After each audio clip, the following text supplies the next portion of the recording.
Hi, welcome to another Todd's 2-Minute Tech Tip Tuesday, brought to you by the National RV Training Academy. The only academy that not only trains you, but gives you the credentials to become both a certified tech and/or certified RV inspector. So this week we're talking about Propane Lockout.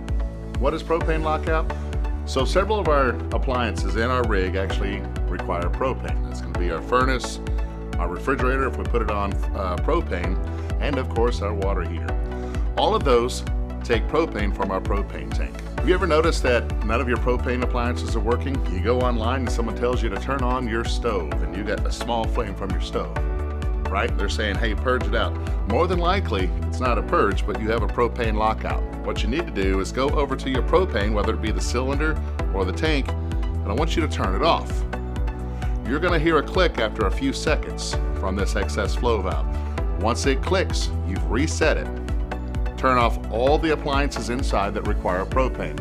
We don't want to turn this back on as long as everything else is on, so we want to turn them all off. Turn them off, open this back up, you should hear a Once you do that, you can go over to your appliances, turn your appliances back on. Bob's your uncle, everything works. If you want to be able to fix 80% of the problems on your RV, check out our home study course at the nrvta.com website. If you'd like to earn an income and create a business while on the road, check out our website at nrvta.info, fill out the form, and start your business today. Inevitably, and of course our water heater. What you need to do, how do I want to address this?